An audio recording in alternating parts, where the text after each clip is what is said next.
Okay, let's try this again.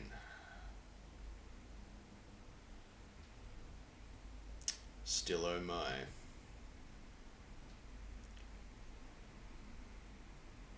I went to go see a play called Blood in the Water. It was a play on at La Mama. It was the penultimate night, and oh my, 'twas quite brilliant. I have never seen a more somber audience walk out of a more trendy theatre. The premise is a man commits a violent crime against a woman. Rape. Rape. The story is not about him, it's not about her. It's about the family of, I guess, the rapist. It's violent, apparently. We never see it. We only ever see the family.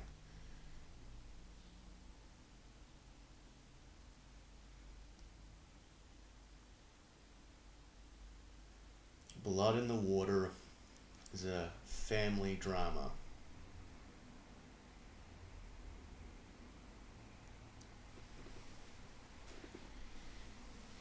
It is a story seldom told about a subject that is sorely missing from conversation. What does the family of the accused do?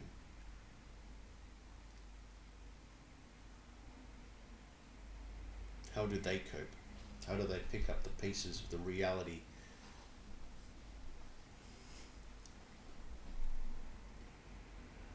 There were some flaws. Small flaws. Actors not projecting loud enough to hear properly. In a small theatre, it's some of the dialogue was perhaps a little too articulate, where the characters should have been more emotional and simplistic and obvious with what they were saying. But oh my.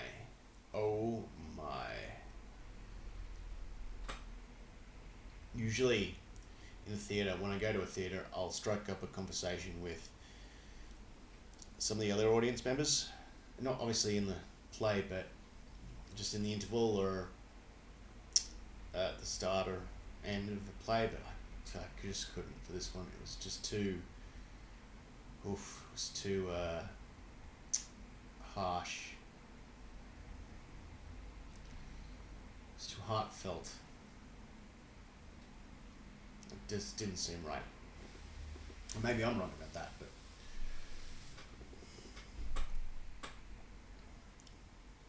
so we centre on the family as they find out, as they come to grips, as they fragment.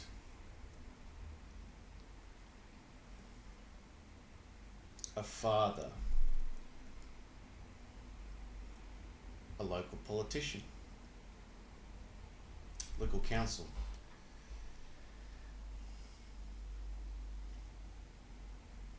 who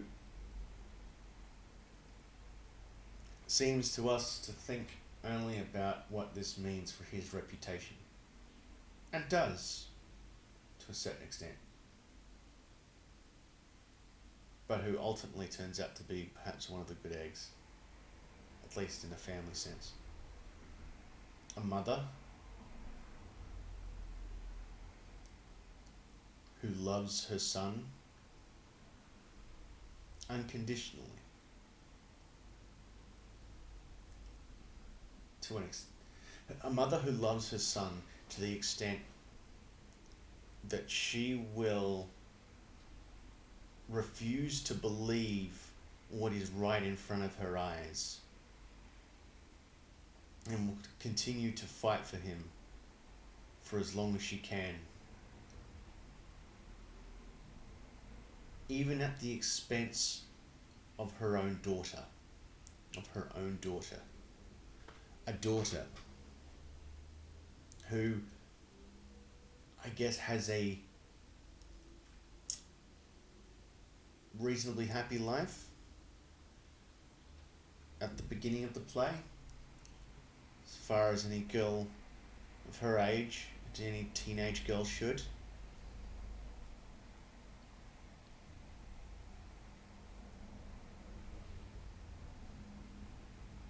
Whose life, social life, and I guess to a teenage girl, that is everything. Her social life, her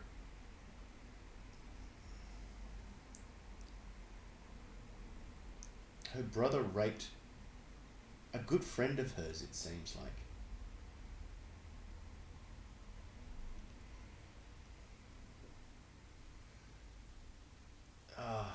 And a lovely aunt, I guess, of hers, is somewhat wisecracking lesbian that presents as the, I guess, the voice, perhaps the voice of the writer, with her own foibles and her own flaws. I mean, look, the premise is the note, and the play itself is, in a sense, an addendum to the note. The note is, how does a family, a collection of people bonded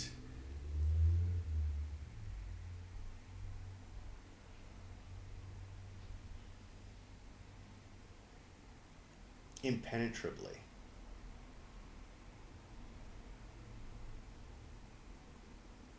how does this collection of people deal with one of their own doing something so heinous that they are removed, forcibly removed by the state for a period of time, years, for a horrible thing that they've done.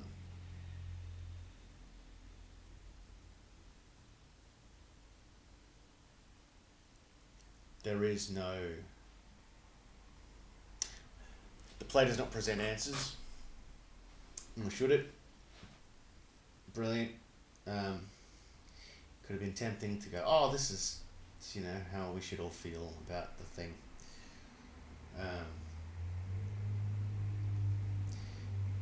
Yeah. It's...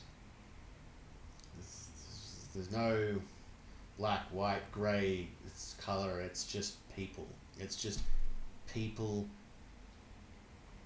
and emotion and a lot of the words that you are bubbling up inside. Perhaps a little bit too many words in some scenes, a little bit too, some of the characters are a bit too articulate, but ultimately I love that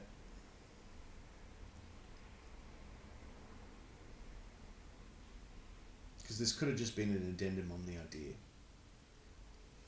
This could have just been an addendum on the idea that yes, horrible person does horrible thing, and people close to that person then have to pick up the pieces of their life and the reality of the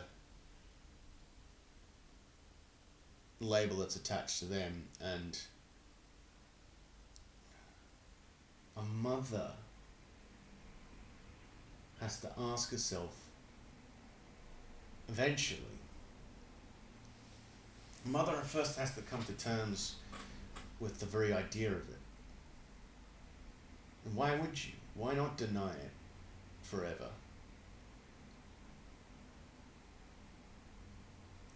The aunt too,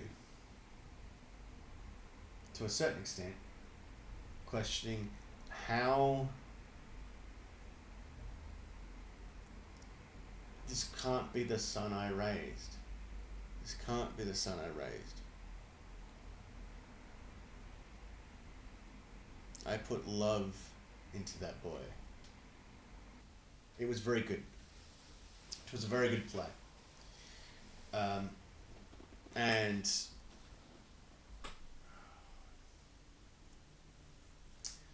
I guess the actress who played the daughter, or the sister of the sister of the rapist, was a standout. I think she just kind of hit emotional notes that the other actors who were older than her perhaps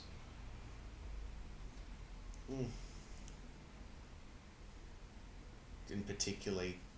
They're all brilliant. They were all brilliant. They were actually all brilliant. I'm not just saying that. They were, but she really caught it.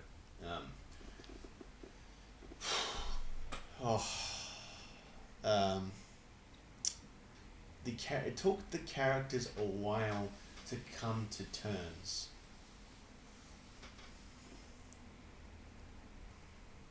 The mother would ask the daughter to find some kind of compromising evidence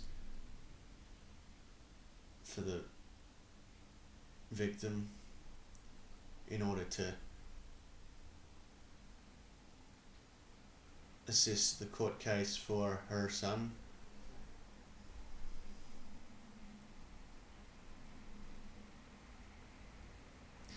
It took the characters a while to come to terms with the reality of the crime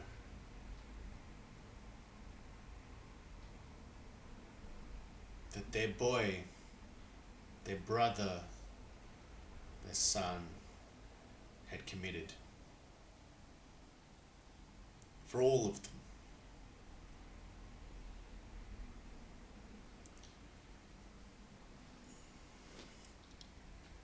Predictably, the mother is the last one to voice it out loud. It broke the family. It broke the family in part because everyone had different reactions that opened up the small little wounds, perhaps larger wounds as well, that were already there, but everyone came to it at a different point in time. The realization, everyone came to the acceptance of the crime at a different point in time, and the reality of that destroyed the family. That is the crux of it. Does that mean that they loved him differently, more or less, beforehand? Or perhaps does that mean that they saw, that each of them saw something in him that was more or less close to the truth? Don't know. Again, the play does not. There is no articulation of that. It's not about him. It's about them.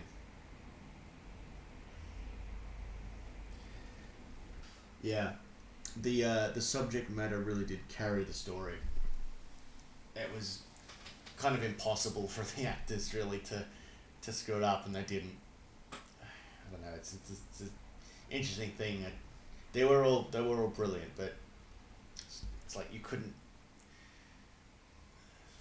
It would have taken effort to have screwed that up. I did see the penultimate show too, so you can tell some of the actors are just a bit not exactly as on their game as they perhaps would have been, but that's just about where you were at, where I was at on the run. If this play goes on through another run, please see it. It's important. It is kind of important. You might be like, oh, I don't want to, I don't want to see a downer. I don't want to feel like shit. I'm alright. It's what, an hour or two afterwards. I mean, I'm circumspect. I'm definitely circumspect. But I should be, because my fucking god, this is a this is something that we should all confront at some point, and we don't very often, or maybe we do, and then I guess then we don't have to go to see the play. But yeah, for every horrible story you see out there, for every violent crime, there's a family on one side and there's a family on the other side. And I think everyone's story deserves to be told. No matter how horrible it is. But also, there is the story of the good people. Well, horribly flawed, but ultimately nowhere near the reality of the rapist.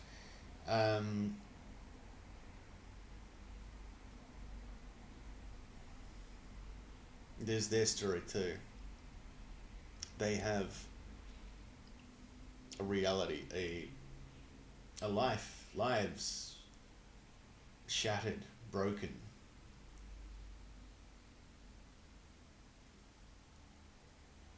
How does one pick up the pieces? How does one get over the reality of the thing? How do you go to work the next day? How do you go to school the next day? How do you... I mean, because everyone will know. There were media on the fucking ground. Like, it's a very small theatre. They portrayed that very well. Sound is very good. Yeah. How do you even... What do you say? It's 18 years, I think. It's probably like 17, 18. You spent 18 years in the same place, talking to the same person that is your brother or your son or your nephew. Let's get those connections wrong. You can't say anything rational. All you can do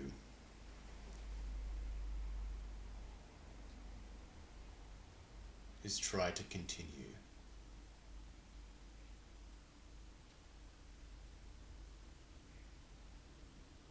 And do what you feel is right, whatever that means.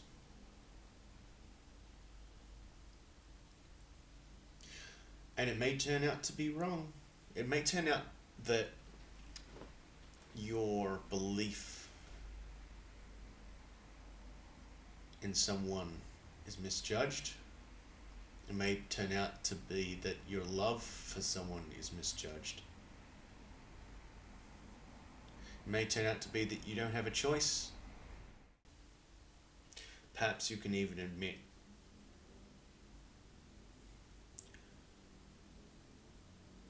to yourself that you know that they have done something horrible and still love them anyway. None of it makes any damn sense. When someone does something horrible, and you know that person, you love that person,